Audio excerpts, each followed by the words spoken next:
నేడు ప్రజాభవన్లో పాలమూరు రంగారెడ్డిపైన మంత్రి Uttam Kumar Reddy power point presentation ఇవ్వనున్నారు. ఈ కార్యక్రమానికి సీఎం రేవంత్ రెడ్డితో పాటుగా మంత్రులు, ఎమ్మెల్యేలు, ఎమ్మెల్సీలు హాజరు కానున్నారు. కాగా ఇప్పటికే మంత్రులు, ఎమ్మెల్యేలు, ఎమ్మెల్సీలకు మంత్రి ఉత్తమ్ కుమార్ రెడ్డి ఆహ్వానం పంపించారు. పాలమూరు రంగారెడ్డిపైన ప్రతిపక్ష బీఆర్ఎస్ విమర్శల దాడి చేస్తున్న నేపథ్యంలో రాష్ట్ర ప్రజలకు వాస్తవాలను తెలియజేయాలని కాంగ్రెస్ సర్కార్ భావిస్తుంది. మరోవైపు జనవరి 2వ తేదీ నుంచి అసెంబ్లీ సమావేశాల్లో ప్రతిపక్ష పార్టీ విమర్శలకు చెక్ పెట్టేందుకు కాంగ్రెస్ ప్రభుత్వం కసరత్తు చేస్తోంది.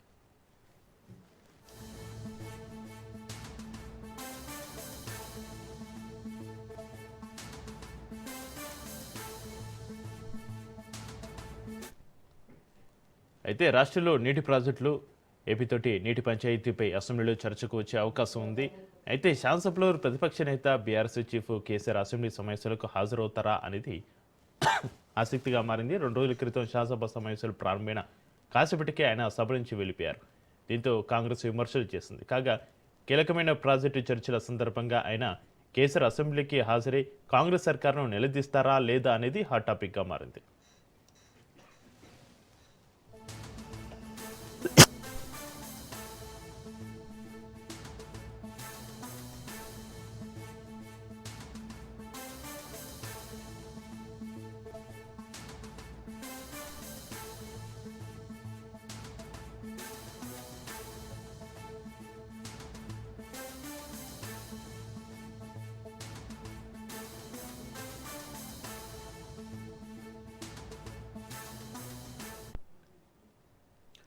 నేడు ప్రజాభవన్లో పాలమూరు రంగారెడ్డిపైన మంత్రి Uttam Kumar Reddy power point presentation పైన మరింత సమాచారాన్ని మా ప్రతినిధి రాజు లైవ్లో అందిస్తారు. రాజు.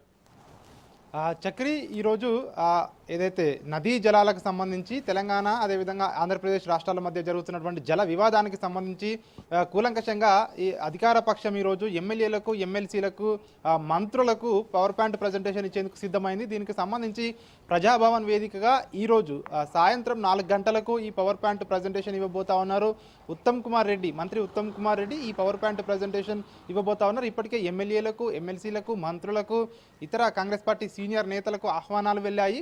వాళ్ళందరూ కూడా ఈరోజు సాయంత్రం 4 గంటలకు ప్రజాభవన్లో అందుబాటులో ఉండాలని చెప్పి ఇప్పటికే వాళ్ళకి సమాచారం వెళ్ళడం జరిగింది. ప్రధానంగా ఏదైతే నీటి హక్కులకు సంబంధించి తెలంగాణ నీటి హక్కులకు సంబంధించి నీటిని ఉపయోగించుకోలేకపోతా ఉంది. అదేవిధంగా గత ప్రభుత్వమే తెలంగాణకు అన్యాయం చేసిందని చెప్పి ఇటు కాంగ్రెస్ ప్రభుత్వం, అదేవిధంగా ఈ 2 సంవత్సరాల్లో కాంగ్రెస్ ప్రభుత్వం వచ్చిన తర్వాత కూడా నీటి హక్కులను సరిగా వినియోగించుకోలేకపోతా ఉంది. రాష్ట్రానికి రావాల్సినటువంటి హక్కుగా రావాల్సినటువంటి నీటిని కూడా ఉపయోగించుకోలేకపోతున్నారని చెప్పి ఇటు బీఆర్ఎస్ పార్టీ విమర్శలు చేస్తున్న నేపథ్యంలో ఈ యొక్క పవర్ పాయింట్ ప్రజెంటేషన్ కీలకంగా మారింది. ఎందుకంటే ఇప్పటికే అసెంబ్లీ సమావేశాలు ప్రారంభమయ్యాయి.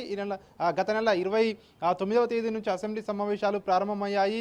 రేపటి నుంచి తిరిగి మళ్ళీ ప్రారంభం కాబోతా ఉన్నాయి. ప్రధానంగా దీనికి సంబంధించి పవర్ పాయింట్ ప్రజెంటేషన్ ఇచ్చేందుకు అధికార పక్షం ఇప్పటికే సిద్ధమైంది. ఇప్పటికే స్పీకర్కు కూడా దీనికి సంబంధించి నోటీసులు ఇచ్చినట్టుగా కూడా తెలుస్తోంది. ఖచ్చితంగా పవర్ పాయింట్ ప్రజెంటేషన్కు సమయం ఇవ్వాలని ఇటు అధికార పక్షం కోరుతా ఉంది. దీనికి సంబంధించి ఏర్పాట్లు కూడా చేసుకుంటున్నారు. మరొక పక్క ఇటు బీఆర్ఎస్ పార్టీని, ముఖ్యంగా బీఆర్ఎస్ అధినేత, ప్రధాన ప్రతిపక్ష నేత కేసీఆర్ని ఇప్పటికే అసెంబ్లీకి రావాలి, చర్చలో పాల్గొనాలి, నీటి హక్కుల గురించి ప్రెస్ మీట్లో మాట్లాడడం కాదు, అసెంబ్లీలో చర్చించాలని చెప్పి కూడా పదే ఇటు మంత్రులు, ముఖ్యమంత్రి, కాంగ్రెస్ పార్టీ సీనియర్ నేతలు కూడా పదే ప్రెస్ మీట్లలో, అదేవిధంగా ఇతర బహిరంగ వేదికల్లో కూడా ఇటు బీఆర్ఎస్ పార్టీని ముఖ్యంగా వారిని కోరుతా ఉన్న పరిస్థితి కనిపిస్తుంది. ఒకవేళ మాజీ ముఖ్యమంత్రి కేసీఆర్ కనుక సభకు వస్తే సో ఏ విధంగా ఉంటుంది? ఎందుకంటే నీటి వాటాలకు సంబంధించి, నీటి హక్కుల వినియోగానికి సంబంధించి పదే చర్చకు రావాలని పట్టుపడుతున్నటువంటి కాంగ్రెస్ ఒకవేళ కేసీఆర్ వస్తే కనుక చర్చ ఏ విధంగా ఉండబోతా ఉంది అని కాంగ్రెస్ పార్టీ ఇప్పటికే ఇటు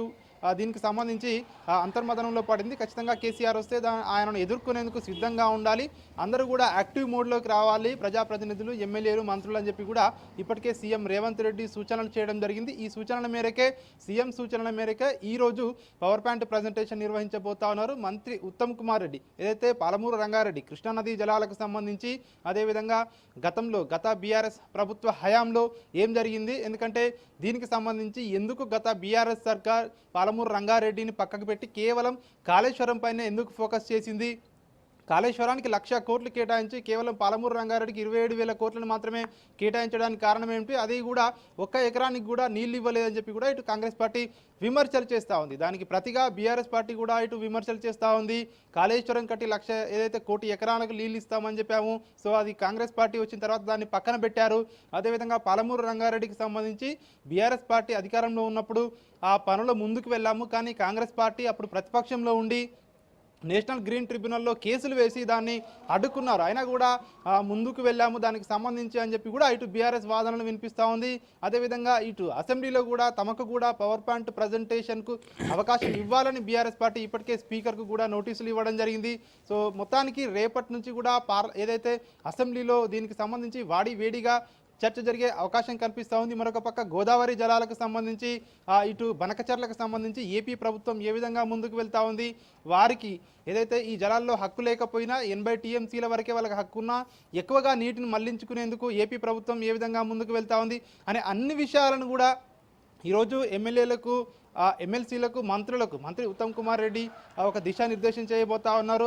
వాళ్ళందరికీ కూడా వీటి జలాలకు సంబంధించి అదేవిధంగా ప్రాజెక్టులకు సంబంధించి గత ప్రభుత్వంలో ఏం జరిగింది, ఈ 2 సంవత్సరాల్లో కాంగ్రెస్ ప్రభుత్వం వచ్చిన తర్వాత ఏం చేశాము, సిడబ్ల్యూసీకి రాసినటువంటి లేఖలు, కేంద్ర ప్రభుత్వం తీసుకున్న నిర్ణయాలు, ఈ కాంగ్రెస్ ప్రభుత్వం తీసుకున్న నిర్ణయాలు, ఇవన్నీ కూడా ఆధారాలతో సహా ఎమ్మెల్యేలకు ప్రజాప్రతినిధులకు వివరించబోతా ఉన్నారు.